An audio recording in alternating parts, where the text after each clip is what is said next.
हाँ देखिए इधर, चलिए हमारा अगला चैप्टर है एसी, ऑल्टरनेटिंग करंट। ठीक है, ऑल्टरनेटिंग करंट का मतलब हुआ ऐसा करंट जो एक फिक्स्ड टाइम इंटरवल में अपना डायरेक्शन लगातार ऑल्टरनेट का तो यही ना मतलब हुआ, एक बार इधर से आएगा, एक बार इधर से आएगा, एक बार इधर से आएगा, एक बार इधर से आएगा। ठीक है, लास्ट चैप्टर के सबसे लास्ट लेक्चर में हम लोगों ने ऑल्टरनेटिंग करंट पैदा किया था एसी जनरेटर से, याद है? याद है वो हमारा आर्मेचर कोयल, जिसको जब हम नचाते थे तो आधे रोटेशन में करंट इधर से भेजता था, तो आधे रोटेशन में करंट, याद आ रहा है? आधे रोटेशन में पॉजिटिव ईएमएफ इधर होता था, तो आधे रोटेशन में पॉजिटिव ईएमएफ इधर होता था। तो जब ईएमएफ अपनी पोलैरिटी बदलेगा तो जाहिर सी बात है करंट भी तो अपना डायरेक्शन बदलेगा। यानी उस जनरेटर से, जिसको हम लोग डायनेमो भी कहते हैं ना, या इसको आज के बाद से हम लोग एसी सोर्स बोला करेंगे, अरे उसी में से ना एसी करंट निकलेगा। ठीक है, जो करंट निकलेगा उसी को बोला जाएगा ऑल्टरनेटिंग करंट। तो इसके बारे में हम लोग कह सकते हैं the current that reverses, reverses का मतलब हुआ पलटते रहना, है कि नहीं? डायरेक्शन पीरियोडिकली, पीरियोडिकली का मतलब हुआ एक फिक्स्ड टाइम इंटरवल में, माने 1 सेकंड में इधर तो 1 सेकंड में, फिर अगले 1 सेकंड में इधर, अगले 1 सेकंड में इधर, इज कॉल्ड ऑल्टरनेटिंग करंट, और इसको शॉर्टकट में बोलेंगे एसी। ठीक है, the EMF that reverses it's polarity, polarity का मतलब हुआ कि कभी पॉजिटिव पोलैरिटी इधर है तो नेगेटिव इधर है, तो थोड़ी देर के बाद नेगेटिव इधर होगा और पॉजिटिव इधर होगा। तो वो ईएमएफ जो अपनी पोलैरिटी लगातार बदल रहा है पीरियोडिकली, यानी कि एक फिक्स्ड टाइम इंटरवल में, उसको बोला जाएगा ऑल्टरनेटिंग ईएमएफ।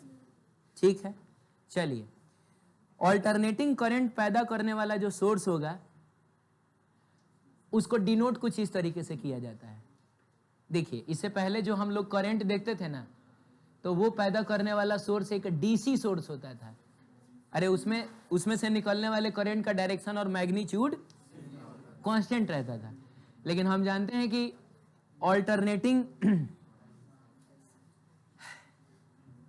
ऑल्टरनेटिंग करंट जो होता है वो अपना डायरेक्शन और मैग्नीट्यूड लगातार बदलता है। तो उसको पैदा करने वाला जो सोर्स होगा, अब उसको हम ऐसे डिनोट ना करके कैसे डिनोट करेंगे? ऐसे, कभी इधर वाला प्लस होगा तो इधर वाला माइनस होगा, तो फिर इधर वाला प्लस होगा तो इधर वाला माइनस होगा। क्लियर है? ऐसे डिनोट करेंगे। और ऐसा सर्किट जिसमें कोई एसी सोर्स हो, क्या हो, उसको एसी सर्किट बोला जाएगा। जैसे मान लीजिए कि सर्किट के 3 कंपोनेंट्स के बारे में अब हम लोग पढ़ चुके हैं। पहला कंपोनेंट होता है रेजिस्टर, रेजिस्टर के पास होता है रेजिस्टेंस, क्या होता है? दूसरा कंपोनेंट पढ़ा है कैपेसिटर, कैपेसिटर के पास होता है कैपेसिटेंस, और एगो तीसरा भी तो पढ़ा है इंडक्टर, और इंडक्टर के पास होता है इंडक्टेंस। तो इस पूरे चैप्टर में हम इन तीनों को पढ़ेंगे। अरे बोलिए ना, करंट इलेक्ट्रिसिटी में तो खाली इसको पढ़े थे, कैपेसिटर में खाली इसको पढ़े थे, इलेक्ट्रोमैग्नेटिक इंडक्शन में मेनली इसको पढ़े थे, लेकिन इस एसी चैप्टर में ना ये तीनों मिलेगा। ऐसा भी हो सकता है तीनों एक साथ मिल जाए, ऐसा भी हो सकता है ये दोनों मिल जाए, ऐसा भी हो सकता है ये दोनों मिल जाए, ऐसा भी हो सकता है ये दोनों मिल जाए, और ऐसा भी हो सकता है कि ये लोग अकेले भी मिल जाए। आप समझ रहे हैं? लेकिन सब मिलेंगे। इनको अगर हम लोगों ने किसी एसी सोर्स से जोड़ दिया तो इस पूरे सर्किट को बोला जाएगा एसी सर्किट। क्लियर है? आगे बढ़ते हैं, बात करेंगे एवरेज करंट की। अब मेरी बात ध्यान से सुनिए, चूंकि लास्ट चैप्टर के लास्ट लेक्चर में हम लोगों ने प्रूफ किया था कि एसी जनरेटर से जो ईएमएफ पैदा होता है वो ईएमएफ कुछ इतना होता है। बताइए आपको याद आ रहा है कि नहीं? एन बी ए ओमेगा साइन ओमेगा टी, याद आया? अरे इतना ही ना ईएमएफ हम लोगों ने पैदा किया था। और मैंने आपसे ये भी कहा है कि साइन के बगल में ये जो कुछ भी लिखा हुआ है वो इसकी सबसे मैक्सिमम वैल्यू होती है। तो तो क्यों ना हम इसको शॉर्टकट में क्या कह दें, ई नॉट कह दें। तो ये बन जाएगा ई नॉट साइन ओमेगा टी। और कोई पूछेगा ये ई नॉट क्या है तो उसको क्या बताइएगा, मैक्सिमम वैल्यू ऑफ ईएमएफ। लवगी हाँ बताओ कितना था, ये देखो कितना है, मैक्सिमम ईएमएफ है कि नहीं। ये ई नॉट यही 10 वोल्ट है, उसके बाद फिर घटने नहीं लगा था। आप समझ रहे हैं। हाँ तो कोई पूछेगा तो बता दीजिएगा ईएमएफ क्या है, maximum value of sorry E not क्या है, मैक्सिमम वैल्यू ऑफ ईएमएफ है ना। अच्छा ईएमएफ एक्चुअली होता क्या, वोल्टेज ही ना होता है। अब ये अब इस चैप्टर में अब हम लोग इसको ना अब ई से ना दिखाएगा, हम लोग कैसे दिखाया करेंगे, वोल्टेज को वी से दिखाना ज्यादा फील देता है। अब जैसे मान लीजिए कि हमारे घर में जो सप्लाई होता है, आपको पता है वो एसी वोल्टेज सप्लाई होता है। अरे हमारे घर में एसी वोल्टेज सप्लाई होता है, हमारे घर में एसी करंट फ्लो करता है। जैसे मान लीजिए ये पंखा है ना, तो आप यकीन मानिए एक बार करंट इधर से आ रहा होगा, एक बार करंट इधर से आ रहा होगा, ऐसा सप्लाई होता है। लेकिन बाबू अगर आप किसी को जाके बताइएगा कि मेरे घर में अभी ईएमएफ 220 वोल्ट है, तो उसको समझ में नहीं आएगा। आप उसको क्या बोलिएगा तो समझ में आएगा, अभी वोल्टेज 220 वोल्ट है। अनपढ़ आदमी को भी समझ में आ जाएगा कि हाँ 220 वोल्ट होना चाहिए। कितना है बताइए, उधर बताइए, देखिए 230 वोल्ट है। तो चूंकि क्या है ना कि ईएमएफ उतना अच्छा से फील नहीं देता है, वोल्टेज सबको समझ में आता है, तो इसीलिए अब इस पूरे चैप्टर पर हम लोग ईएमएफ को वोल्टेज से रिप्रेजेंट करेंगे। दोनों है एक ही चीज। तो इसको लिखा जाएगा V naught sine omega t. यानी बच्चों इस पूरे चैप्टर पर जब भी हमको वोल्टेज लिखना होगा, बताओ हम कितना लिखेंगे, V naught sine omega t. नहीं ना समझ में आया आपको, कितना लिखेंगे बताइए, V naught sine omega t. Clear है। अब सुनिए, मान लीजिए कि इसमें अभी खाली आप फिलहाल रजिस्टर ही रखिए, बाकी लोगों को हटाइए। क्या रखिए बताइए, रजिस्टर रखिए, ताकि हम ओम्स लॉ लगा सके, भी बराबर आई यार तेरे। तो हमने यहाँ रखा, तो क्या है इससे, इसमें कुछ करंट तो जाएगा ना। अब ओम्स लॉ कहता है कि भी बराबर आई आर, तो कौन बताएगा आई बराबर कितना, वी बाई आर। आई बराबर हो जाएगा वी बाई आर। हम चाहें तो इस वी की जगह पे, चलिए इधर लिखते हैं, इधर लिख लेते हैं बाबू, v की जगह पे V naught sine omega t लिख लें, और नीचे में आर है। मैंने तुमसे क्या बोला है, साइन के बगल में ये जो कुछ भी होगा वो इसकी सबसे, तो ये वी नॉट अपन आर कुछ और नहीं, ये मैक्सिमम वैल्यू ऑफ, जाहिर सी बात है जिस समय वोल्टेज मैक्सिमम होगा उस समय करंट भी तो मैक्सिमम होगा।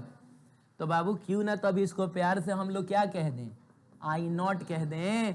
तो आई बराबर कितना हो जाएगा, I naught sine omega t. Clear है, नहीं क्लियर है।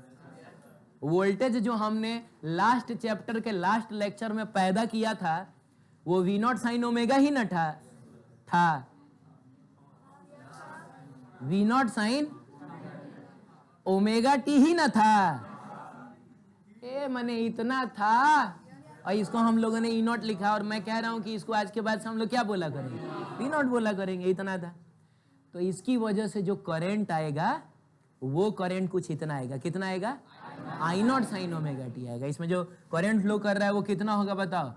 तो खाली तुम मुझको इतना बता दो कि ये करंट और ये वोल्टेज कांस्टेंट है कि वेरिएबल है। सब लोग बता रहा है। कैसे तुमको पता चला कि ये वेरिएबल है, क्योंकि ये डिपेंड कर रहा है टाइम पे, समय के साथ ये बढ़ेगा भी और घटेगा भी, वो हम लोगों ने देखा है ना। तो चूंकि ये वेरिएबल है, बोलो, और लास्ट के 2 लेक्चर से हम लोग यही देख रहे हैं कि जब चीजें वेरिएबल होती हैं तो हमको बताना होता है एवरेज। चीजें वेरिएबल होती है तो हमको क्या बताना होता है, पता है। वो जो अभी बता रहा है कितना बता रहा है, 231 वोल्ट बता रहा है। क्या लग रहा है वो कौन सा वोल्टेज बता रहा है, वो कौन सा वोल्टेज बता रहा है। वोल्टेज तो लगातार बढ़ रहा है और घट ना रहा है, बढ़ते बढ़ते मैक्सिमम होगा, फिर थोड़ी देर बाद जीरो भी होगा, फिर वो अपना डायरेक्शन बदलेगा भी। हे भगवान, लेकिन वो तो कुछ कांस्टेंट बता रहा है। क्या वो कभी जीरो बता रहा है, मैंने थोड़ा सा फ्लक्चुएशन हो रहा है वो एक अलग चीज है, बोलो ना।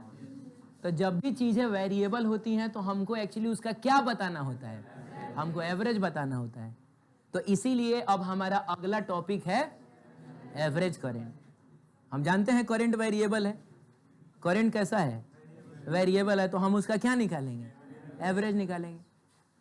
तो आइए सबसे पहले मैं आपको एग्जाम्पल के जरिए समझाता हूं कि एवरेज करंट का मतलब क्या होता है। आप जानना चाहते हैं, आप इंटरेस्टेड हैं, देख लीजिए। वाह, यस सर।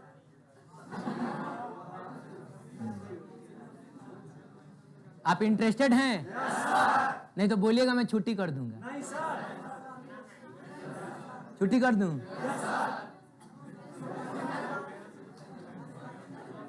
सुनिए सुनिए, वैसे मैं, हाँ, ये पहले एवरेज करंट का डेफिनेशन समझिए। अगर किसी रजिस्टर से होके किसी भी रजिस्टर के क्रॉस सेक्शन से होके किसी वेरिएबल करंट की वजह से, ये करंट कैसा है, क्योंकि हम जानते हैं कि एसी सर्किट में जो करंट फ्लो करता है वो किस फॉर्म का होता है, आई नॉट साइन ओमेगा टी ना होता है। सुन रहे हो?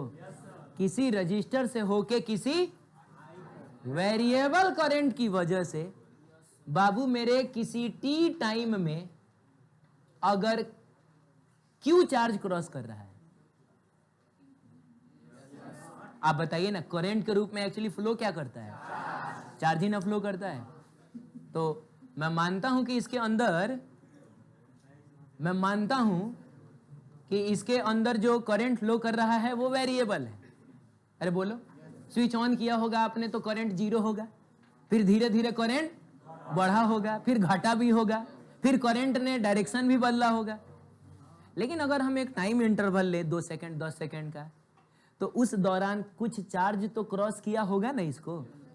तो बताओ टी टाइम में कितना चार्ज क्रॉस कर गया, क्यू चार्ज क्रॉस कर गया। अच्छा, वोल्टेज कितना लिखा जाएगा, V बराबर V not sine omega T, आप समझ रहे हैं? ठीक है।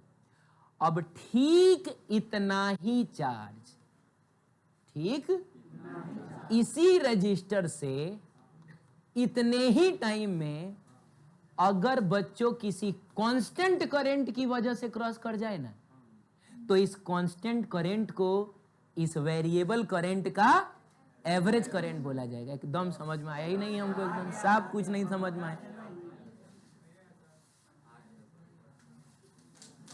आया है? कितने लोगों को समझ में आया है? ये कौन सी बात हुई, आगे वालों को समझ में आ गया है? समझना ही यूनिवर्सली प्रोपोर्शनल टू डिस्टेंस हो गया है क्या बाबू मेरे? अब मेरी बात ध्यान से सुनिएगा। ये हम कांस्टेंट करंट मार रहे हैं, तो जाहिर सी बात है इसको भेजने वाला जो सोर्स होगा वो डीसी सोर्स ना होगा, तभी ना कांस्टेंट करंट भेजेगा। अब तो इसका जो वोल्टेज होगा वो भी तो कांस्टेंट ना होगा। फिर दोबारा समझाऊं, अब की बार समझ जाओगे। अगर किसी रजिस्टर से होके किसी टाइम इंटरवल में, कितने टाइम इंटरवल में, अगर कोई चार्ज क्रॉस कर रहा है किसी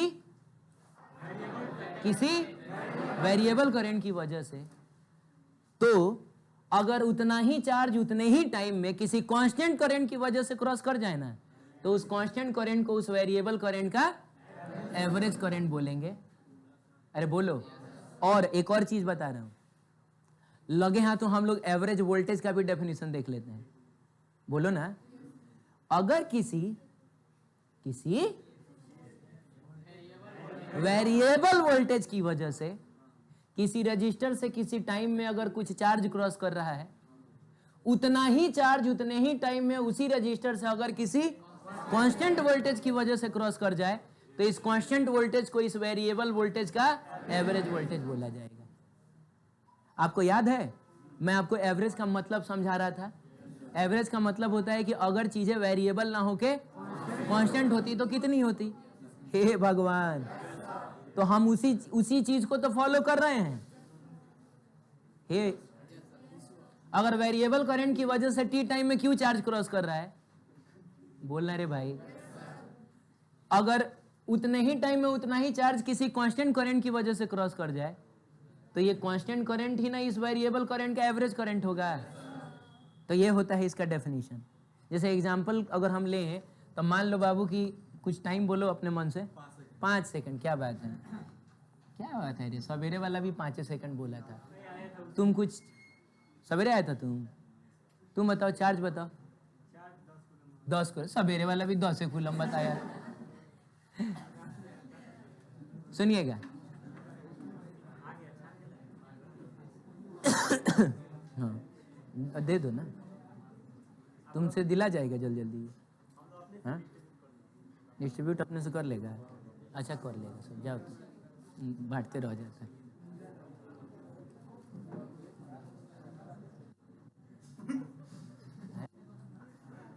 क्या बात है, खूबसूरत लग रहा है, क्या बात है।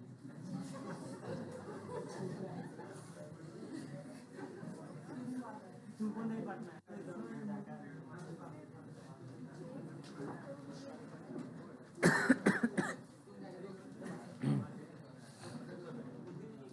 चलिए देखिए, आराम से बांटते रहिए और इधर ध्यान देते रहिए। तो चलिए सबसे पहले हम लोग क्या, सब मिल जाएगा तुमको कल किताब में जब मिलेगा ना, सब मिल जाएगा। चलिए इधर देखिए बाबू, आइए हम इस लैंग्वेज को पढ़ के समझ जाते हैं कि जो चीज मैंने समझाया है वही लिखा हुआ है। क्या बोल रहा है, अरे average current is defined as क्या, स्टीडी करंट। नहीं मिल जाएगा, उधर बचेगा। Average current is defined as steady. अच्छा आपको स्टीडी का मतलब समझ में आता है? स्टीडी का मतलब होता है, अच्छा यूनिफॉर्म का मतलब समझ में आता है? यूनिफॉर्म का मतलब होता है, यूनिफॉर्म का भी मतलब होता है कांस्टेंट ना। बचा है क्या कहीं? अच्छा उधर बचा हुआ वो लोग ले लेगा, जल्दी करो भाई।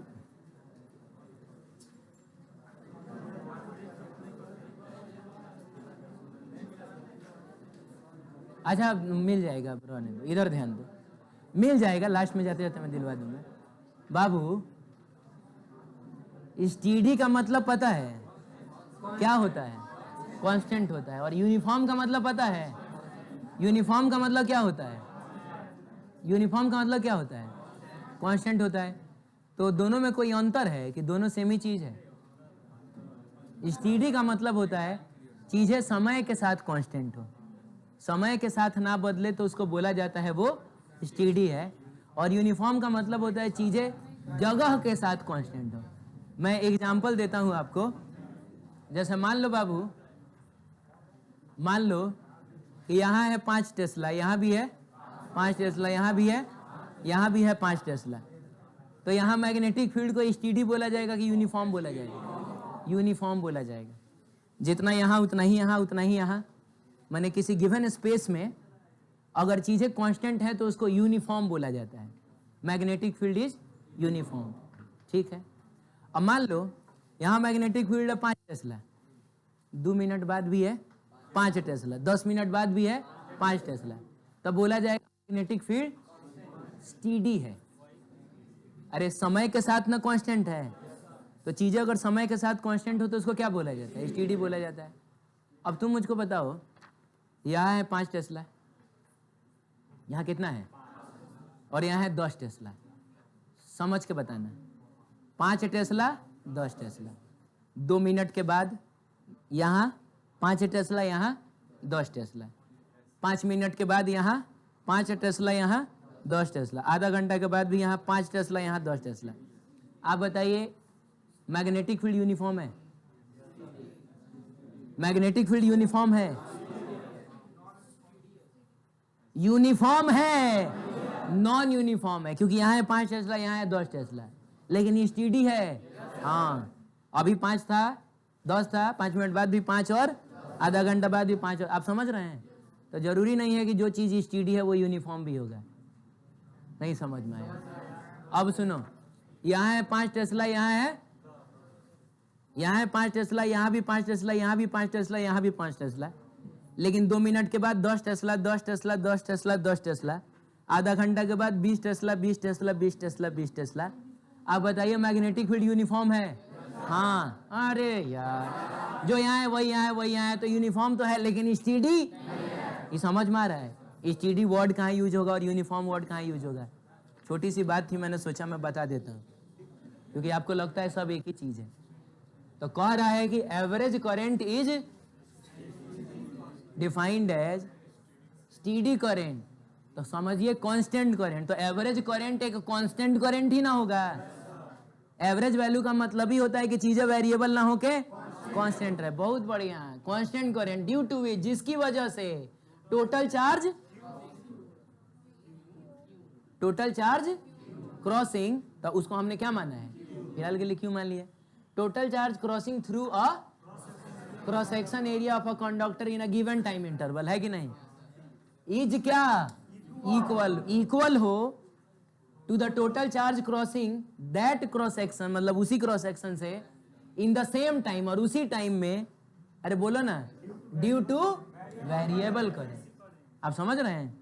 यानी किसी वेरिएबल करंट की वजह से किसी टाइम इंटरवल में जितना चार्ज क्रॉस कर रहा है, उतना ही चार्ज अगर किसी कांस्टेंट करंट की वजह से उतने ही टाइम में क्रॉस कर जाए, तो बाबू उसी कांस्टेंट करंट को हम लोग एवरेज करंट बोलेंगे। है तेरे की। हाँ चलिए ठीक है, मैं एग्जांपल दे रहा था, बीच में वो आके पेपर बांटने लगा है। एग्जांपल में मैंने बोला था कि बताओ टाइम हम कितना ले लेते हो? अपने मन से कुछ भी ले सकते हो, 5 सेकंड। तो 5 सेकंड में मान लो बाबू टोटल कितना चार्ज क्रॉस कर गया? 10 कर सकता है। जरूरी नहीं है कि ये जो चार्ज क्रॉस कर रहा है वो एकदम कांस्टेंट रेट से क्रॉस करे। करंट वेरिएबल ना है, तो वेरिएबल है का मतलब होगा करंट पहले बढ़ा होगा फिर घटा होगा, ऐसा हुआ होगा। तो ये ऐसा भी हो सकता है कि चार्ज पहले धीरे धीरे क्रॉस किया होगा, फिर तेजी से क्रॉस किया होगा, फिर धीरे धीरे क्रॉस किया होगा, लेकिन क्रॉस तो किया होगा ना। तो टोटल जब हमने काउंट किया कि कितना चार्ज क्रॉस किया, तो पता चला कितना है? 10 कूलम है। अरे बोलो, तो इसका मतलब हुआ कि यहां भी उस 5 सेकंड में कितना क्रॉस करना चाहिए? 10 कूलम। तो आप बताइए कि अगर 5 सेकंड में 10 कूलम चार्ज क्रॉस कर रहा हो किसी कांस्टेंट करंट की वजह से, तो करंट कितना होगा? 10वां क्लास में पढ़ा है रे तुमने, करंट इज इक्वल टू होता है चार्ज अपॉन, नहीं पढ़ा है क्या? तो चार्ज कितना है? 10 कूलम। और बताइए टाइम कितना है? 5 सेकंड। मिला जुला के कितना हो गया? तो इस एग्जाम्पल के हिसाब से देखा जाए ना, तो इस 5 सेकंड के दौरान एवरेज करंट कितना आ रहा है? आप समझ रहे हैं? 2 एम्पियर। 2 एम्पियर एक कांस्टेंट वैल्यू ना है, तो एवरेज करंट 2 एम्पियर आ रहा है। बोलिए जल्दी। चलिए हम इसके लिए फॉर्मूला डिराइव करते हैं, ठीक है?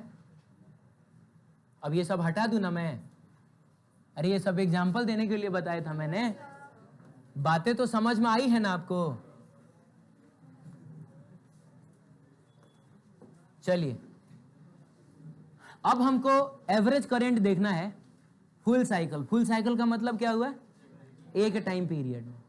तो मान लो बाबू एक टाइम पीरियड में टोटल कितना चार्ज क्रॉस कर गया? बोलो ना। तो यहां पर भी एक टाइम पीरियड में टोटल क्यू चार्ज ही क्रॉस करना चाहिए, तभी बोलेंगे कि ये इसका एवरेज करंट है। अरे हाँ बोलो। अब आओ हम इस क्यू की वैल्यू निकालते हैं। तो बाबू मैं आपको याद दिला दूं, क्यू बराबर होता है, sorry, I is equal to होता है d Q by d t. 10वां क्लास में है रे तुम लोग, 10वां क्लास में है। तो आई बराबर क्या होगा? D Q by d T. अब आप इस डी टी को उधर लेके जाइए, तो D Q is equal to हो जाएगा आई इंटू डी टी। बोलिए, तो ये तो छोटा सा ना चार्ज है। अगर हमको टोटल चार्ज चाहिए, अरे बाबू ये वो छोटा सा चार्ज है जो डी टी टाइम में गया है। हमको टोटल चार्ज चाहिए तो इंटीग्रेट करें, डी क्यू का इंटीग्रेशन कितना? क्यू, और ये रह जाएगा आई इंटू डी टी। तो इफ अगर करंट क्या हो, अगर करंट कांस्टेंट हो, तो कांस्टेंट चीज है, इंटीग्रेशन में पार्टिसिपेंट बाहर आ गया और अंदर में क्या बचा? D T. और डी टी का इंटीग्रेशन dx का x, dy का y, dt का t। तो q बराबर हो गया I इंटू, तो इसे हमने सीखा कि चार्ज निकालने के लिए करंट को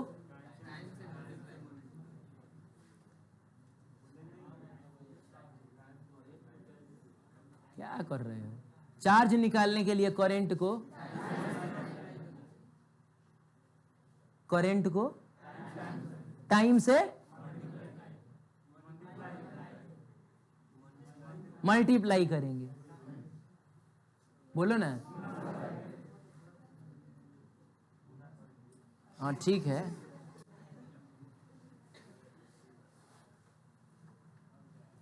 देखो एक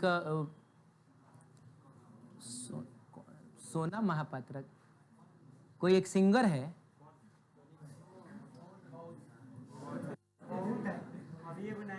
कुछ सोना महापात्र शायद है, क्या नाम सुने हो, ऐसा करके है। हाँ, तो वो एक बार बता रही थी, वो सिंगर है, तो वो बता रही थी ना कि जैसे जब कुछ शांत हो जाएगी, वो बता रही थी कि कुछ हीरोइन सब जब स्टेज परफॉर्मेंस देती है, अरे होता है ना लाइव कॉन्सर्ट वगैरह होता है, तो उसमें होता क्या है कि लिपसिंग करना होता है, वो गाना थोड़े गा रही होती है, उसको खाली डांस करना होता है। अब जैसा मान लो कि गाना में सैया करके है, बता रहे थे, मुंह खुलना चाहिए ना। अब वो लोग इतना ओवर मेकअप्ड होता है ना, तो अगर वो ज्यादा मुंह खोल देगा तो पूरा लिपस्टिक और ये सब जो है सब पोता होता जाएगा, गड़बड़ा जाएगा। तो वो लोग हल्का सा, तो मैंने वो लिपसिंग जो है मैच नहीं करता, ऐसा एक इंटरव्यू में वो बता रही थी। तो पता नहीं क्यों, लेकिन हमको अभी याद आ गया है वो। हाँ बाबू बताओ, चार्ज निकालने के लिए करंट को टाइम से मल्टीप्लाई लिपस्टिक लगा के बैठे हो, मैं तो बोलो इधर एक लेडीज कॉर्नर खुला है, अभी मैं मंगवा देता हूँ। अगर नहीं बोलना होगा तो एक बहाना चाहिए ना आपको कि सर देखिए लिपस्टिक लगा के बैठे हैं, ज्यादा मुंह खोलेंगे पोता जाएगा सर। जब आदमी है सर, बोल जल्दी। चार्ज निकालने के लिए करंट को टाइम से मल्टीप्लाई करते हैं, लेकिन टोटल टाइम से तब मल्टीप्लाई करना है जब करंट कैसा हो, करंट कांस्टेंट हो। अगर करंट कांस्टेंट नहीं है तो पहले करंट को क्या करना है, पहले करंट को इंटीग्रेट करना है, करंट को छोटे से टाइम से मल्टीप्लाई करना है, छोटा सा चार्ज मिलेगा, इंटीग्रेट कर देना तो पूरा चार्ज मिल जाएगा आपको। क्लियर है, बोलिएगा जल्दी। बहुत बढ़िया। तो अभी बताइए आप हमको कि यहाँ हमको निकालना तो चार्ज ही ना है, चार्ज निकालने के लिए करंट को टाइम से मल्टीप्लाई करते हैं। आप बताइए ये जो करंट है वो कांस्टेंट है कि वेरिएबल है? वेरिएबल है, यानी इसको हम पहले छोटे से टाइम से मल्टीप्लाई करेंगे, तो ये हो जाएगा आई नॉट साइन और इंटू डी टी ना होगा, और जब हम इसको इंटीग्रेट कर देंगे तब हमको टोटल चार्ज मिल जाएगा। वेरिएबल कौन है बताइए? ए लड़का, वेरिएबल कौन है? सुन लिया मैंने, टी वेरिएबल है। तो जो लिमिट होगा वो टाइम के आधार पर रखा जाएगा। तो हमको शुरू के एक टाइम पीरियड का ही ना चार्ज चाहिए, टाइम का लिमिट जाएगा 0 से लेकर। क्लियर है? आइए इंटीग्रेट किया जाए। आई नॉट पार्टिसिपेट नहीं करेगा,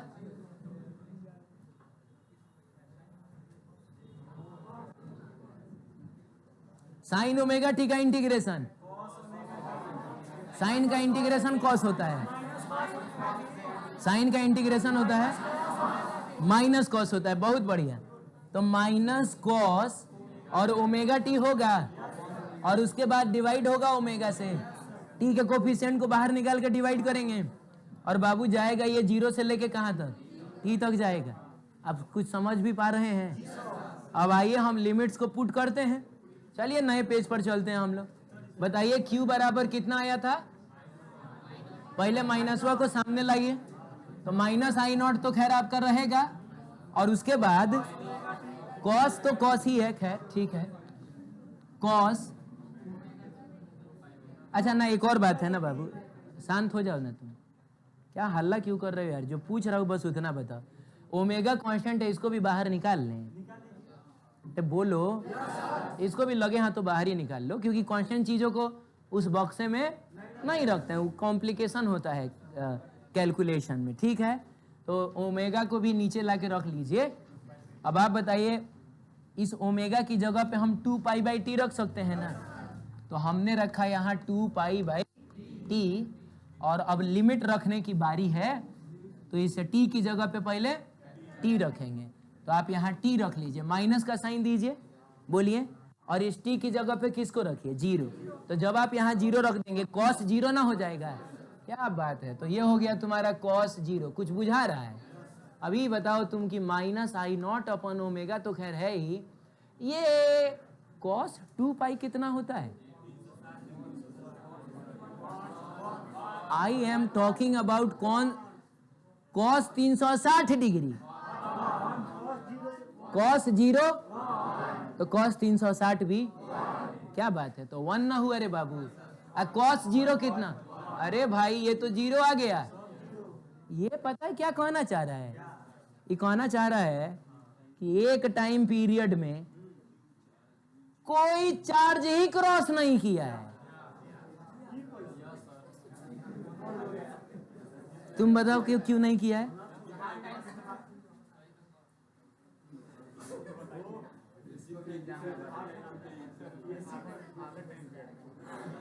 है?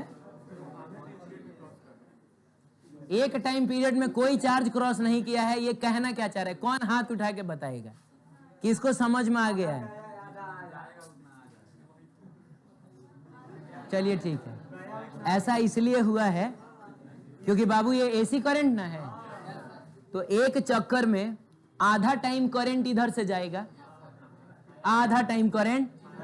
ओ, तो आपको नहीं लग रहा है कि आधे टाइम पीरियड में मान लीजिए 10 कूलम चार्ज अगर इधर गया है, तो अगले आधे टाइम पीरियड में 10 कूलम वापस आ जाएगा, तो जितना गया उतना वापस आ गया, टोटल कितने चार्ज ने क्रॉस किया?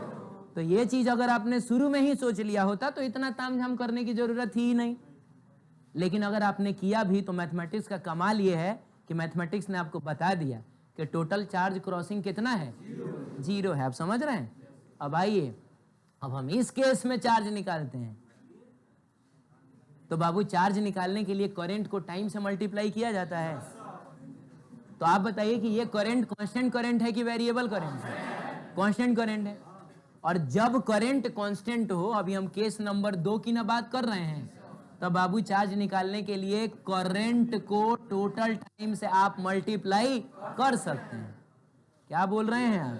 इसको चलिए, यहां से Q बराबर 0 ना मिला था, इक्वेशन नंबर 1 कहिए, इसको इक्वेशन नंबर 2 कहिए। आप बताइए दोनों इक्वेशन के LHS में Q है? तो LHS बराबर तो RHS भी बराबर, इसके RHS में है average value of I into T बराबर, इसके RHS में है 0, यानी एवरेज करंट कितना आया? एवरेज करंट 0 आया, एवरेज करंट 0 आया। सही बात है, जितना चार्ज गया उतना तो 0 ही आना चाहिए। अरे हाँ नहीं बोलिएगा, क्लियर है ये? एवरेज करंट 0 आया। लेकिन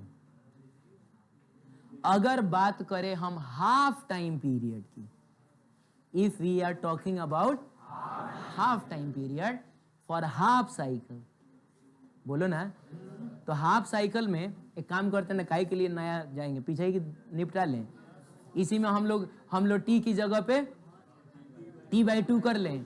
आप पचा लीजिएगा ना, चलिए बढ़िया है। हाफ साइकिल का मतलब हुआ तब तो टाइम इंटरवल t/2 ना लेना है। और इतना कॉमन सेंस से समझ में आ रहा होगा कि अब की बार एवरेज करंट 0 नहीं, क्योंकि हाफ साइकिल में सिर्फ गया ही होगा, अभी आया नहीं होगा कि 0 हो जाएगा। बोलिए जल्दी। बहुत बढ़िया, तो t/2 इधर क्या किया जाए बताओ जल्दी? t/2 किया जाए, बताइए यहाँ क्या किया जाए? t/2 किया जाए। समझ भी रहे हैं आप? अब आइए हम लोग इसको थोड़ा सा यहाँ आ जाते हैं बाबू, यहाँ क्या होगा, t/2 ना होगा, बाकी सब कुछ सही चल रहा है, t/2 होगा। तो आप जल्दी से बता दीजिए, हाँ ये सॉरी t/2 अगर है तो ये 2 से 2 भी तो कैंसिल हो गया, तो ये तो cos पाई ना आ गया बाबू, ये क्या आ गया, cos पाई ना आ गया। तो cos पाई कितना होता है, -1 ना होता है, नहीं बोलोगे। और एक काम करो ना, लगे हाँ तो थोड़ा इस ओमेगा की जगह पे 2 पाई बाई, तो t कूद के ऊपर जाएगा, ये आपको समझ में आ रहा है। चलिए अब बताइए सॉल्व होके ये कितना बनने जा रहा है, सॉल्व होके ये कितना बनने जा रहा है, जल्दी करिएगा। चलिए बताइए, -1 कितना है, -2, तो कहने का मतलब है माइनस माइनस प्लस हो गया, और 2 से ये 2 कट जाएगा, तो नॉर्मल I0/पाई आ जाएगा कि नहीं। अच्छा हाँ ऊपर में t है, तो I0t/पाई आ जाएगा कि नहीं। यानी बाबू चार्ज कितना आ गया बताइए, I0t/पाई। इसको इक्वेशन नंबर 1 कहा जाए, बोलिए। अब हम इस केस में जब चार्ज निकालेंगे, तो चार्ज निकालने के लिए करंट को टोटल टाइम से मल्टीप्लाई करें, और टोटल टाइम कितना है, t/2 है, बढ़िया है। तो यहाँ पर किया जाएगा यहाँ t/, लेकिन अब की बार ये 0 नहीं है, एक मिनट रुक जाइए, ठीक से कर लेते हैं फिर से हम लोग। बताइए, इसके LHS में और इसके LHS में सेम चीज, RHS बराबर होगा। इसके RHS में है average value of I into t/2, अब बराबर I0t/पाई। बात समझ में आई, I0t/पाई, क्या बात है, t से t कट गया, और इस 2 को आप ऊपर भेज सकते हैं, तो यहां से मार दिया जाए।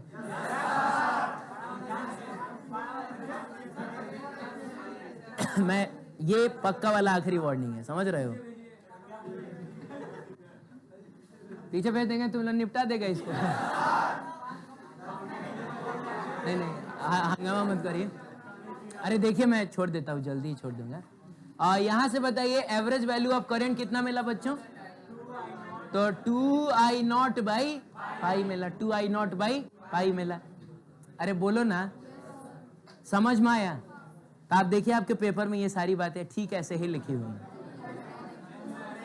If you got the paper, नहीं मिला है,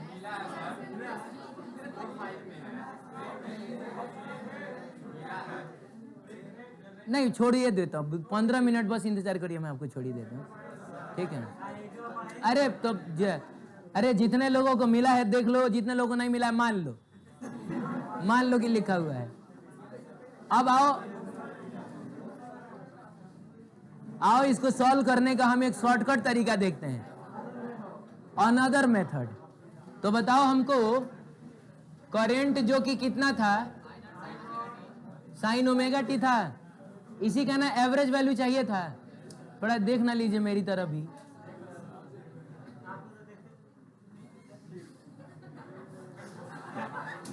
I0 sin ωt है ये, हमको इसी का ना एवरेज वैल्यू चाहिए। तो बाबू एवरेज वैल्यू के लिए यही ना साइन यूज किया जाता है, तो ये हो गया I0 sin। अब जो चीज कांस्टेंट होता है ना, आप उसको बाहर निकाल लीजिए, क्योंकि कांस्टेंट चीजों का एवरेज वो खुद ही होता है। अगर हर सब्जेक्ट में 70 आया, एवरेज भी क्या आएगा, वो 70 ही आएगा। और वैसे भी एवरेज निकालने के लिए इंटीग्रेशन वगैरह किया जाता है, कांस्टेंट चीज है, इंटीग्रेशन में पार्टिसिपेट, तो आप इसको बाहर निकाल सकते हैं। तो बताइए एवरेज वैल्यू ऑफ करंट अगर आपको चाहिए, बोलिए कहां से कहां तक, फ्रॉम 0 से एक टाइम पीरियड तक, तो I0 को बाहर निकाल लीजिए, और ये हो जाएगा sin ωt 0 से अब तुम बताओ ना रे भाई, sin ωt की एवरेज वैल्यू एक फुल साइकिल में कितनी होती है, अब नहीं जी पाएंगे।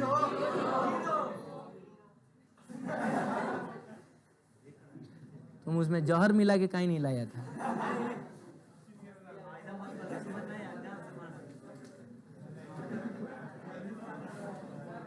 साइन ओमेगा टी की एवरेज वैल्यू फुल साइकिल में कितना होता है? अरे आज आते आते बताएं, कल भी देखा था हम लोगों ने। तो ये 0 नहीं हो गया? तो बताइए एवरेज वैल्यू ऑफ करेंट एक टाइम पीरियड में कितना होता है? 0 होता है। देख रहे हो, प्रूफ हो गया एक लाइन में। नहीं समझ में आया क्या? अगर मान लीजिए सेम काम हमको हाफ टाइम पीरियड के लिए करना है, यानी कि हमको निकालना है हाफ टाइम पीरियड के लिए,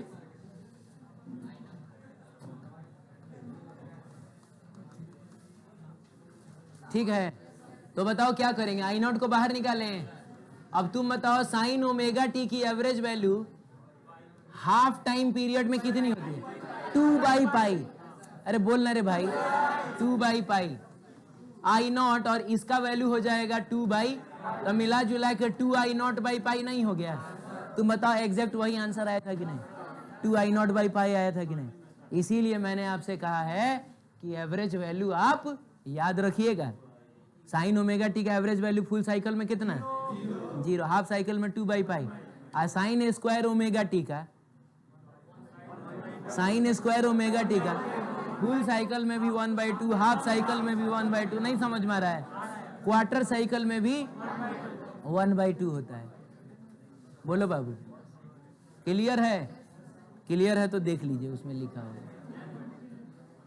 अनदर मेथड देख चुके। अब सुनिएगा, हेलो इधर देखिए, बात होगी एवरेज वोल्टेज तो मैंने तुमको पहले ही ना समझा रखा है कि अगर किसी वेरिएबल वोल्टेज की वजह से किसी फिक्स्ड टाइम इंटरवल में किसी रजिस्टर से होकर जितना चार्ज क्रॉस करे, उतना ही चार्ज उतने ही टाइम में उसी रजिस्टर से अगर किसी कांस्टेंट वोल्टेज की वजह से क्रॉस कर जाए, तो उस कांस्टेंट वोल्टेज को, उस वेरिएबल वोल्टेज का एवरेज वोल्टेज बोलेंगे। मार दे शॉर्टकट सेकंड मेथड से। V बराबर क्या होता है? एक्चुअली ये इंपॉर्टेंट है नहीं, ठीक है, लेकिन फिर भी हम लोग देख रहे हैं। V बराबर क्यों नहीं इंपॉर्टेंट है, आगे बताऊंगा मैं। V बराबर V0 साइन ओमेगा टी होता है। तो पहले तो तुम बताओ कि फुल साइकिल में अगर तुमको चाहिए है जी, तो क्या V0 को बाहर रखें? तो ये साइन ओमेगा टी 0 से लेके फुल साइकिल है, इसकी वैल्यू हमको पता है 0 होती है। तो बताइए एवरेज वोल्टेज कितना होगा एक टाइम पीरियड में? नहीं समझ में आया ना आपको? एवरेज करंट कहिए, एवरेज वोल्टेज कहिए। एक साइकिल में कितना है? 0। और तब हाफ साइकिल तो हमको लग रहा है कि एकदम बेचैन हो गए बताने के लिए, लेकिन कोई बात नहीं है, आराम से कर लेते हैं हम लोग। कहाँ से कहाँ तक चाहिए? हाफ साइकिल के लिए चाहिए, बोलिए जल्दी। तो बताइए हाफ साइकिल में V0 तो बाहर निकला, साइन ओमेगा टी की एवरेज वैल्यू कितनी होती है?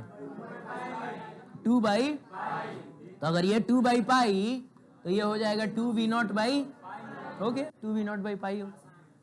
नहीं समझ में आया? आसान है, बहुत आसान है सब। जितना 2 दिन में मैंने अब मैथ्स पढ़ाया ना तुमको, दिक्कत होगा तो उन्हीं मैथ्स के एप्लीकेशन में कहीं दिक्कत होगा, लेकिन मैंने बहुत बढ़िया से पढ़ा दिया है, तो कहीं कोई दिक्कत अब वो नहीं बताया होता, ये सब आने लगता तो अजीब अजीब सा नहीं हो जाता आपको। ठीक है, बहुत बढ़िया, आगे बढ़े। चलिए बस थोड़ा थोड़ा इंतजार करें। अरे सुनिए, बस यही लास्ट टॉपिक है।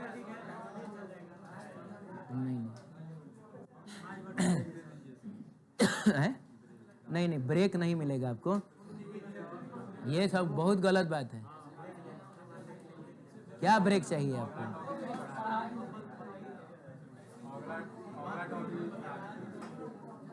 बहुत तुम अपने आप को होशियार समझता है। तुम्ही से लग रहा है हम बीएड का कोर्स करेंगे।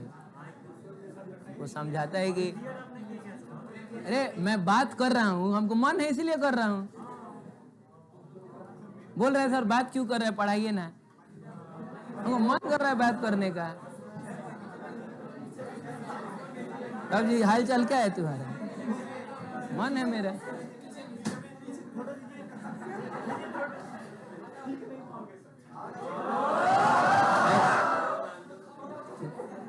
देखो इधर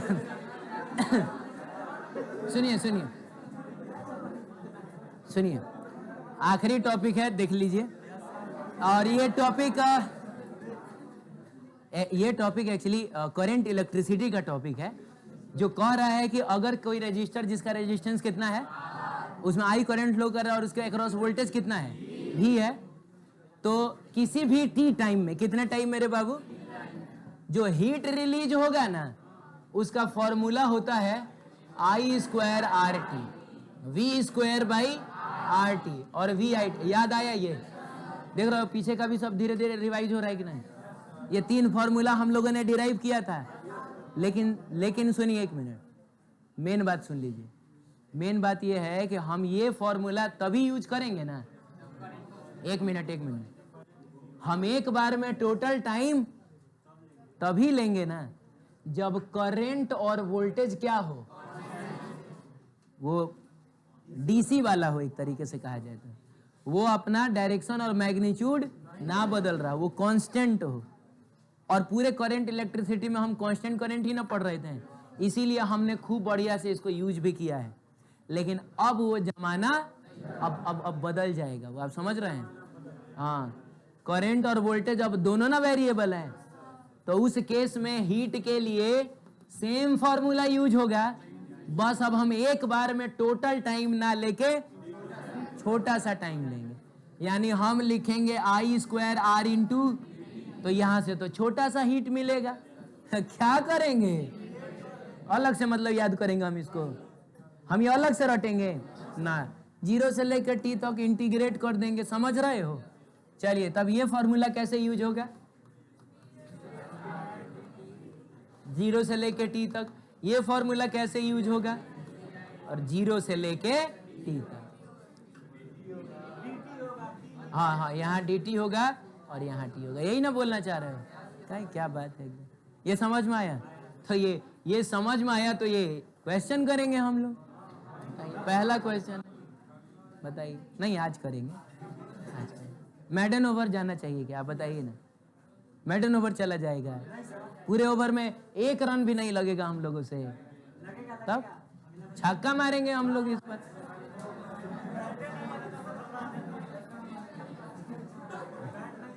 अरे रेजिस्टेंस कितना है बताइए? 10 ओम है।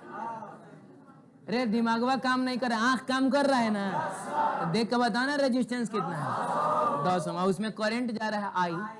अब पहला में बोला है कि करंट 2 एम्पियर है, तो बताओ 2 सेकंड में कितना हीट रिलीज होगा। और दूसरे पार्ट में बोल रहा है कि करंट अगर 2t+1 है, यानी करंट कैसा है बताओ? 2t+1 है, तो कैसा है, हो गया वेरिएबल हो गया। तो वेरिएबल हो गया, तब बताइए कितना हीट रिलीज होगा 2 सेकंड में। तो बाबू सबसे पहले पार्ट में बता दीजिए हीट का फॉर्मूला। अब चूंकि आपको करंट पता है, रेजिस्टेंस पता है, तो आई स्क्वायर आर वाला ही ना यूज होगा।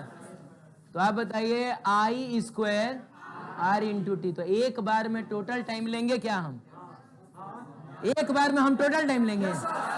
हाँ, एकदम लेंगे, क्योंकि ये करंट कैसा है।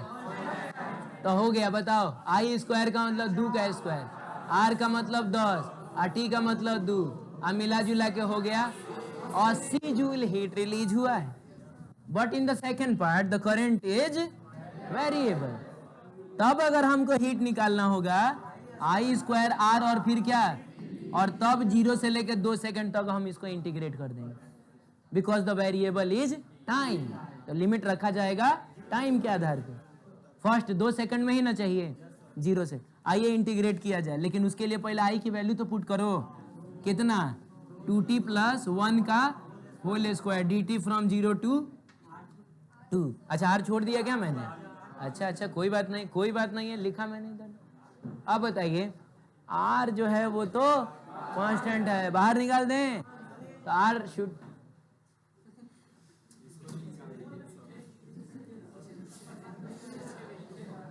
सही में हमको परेशान करके रख दिया है।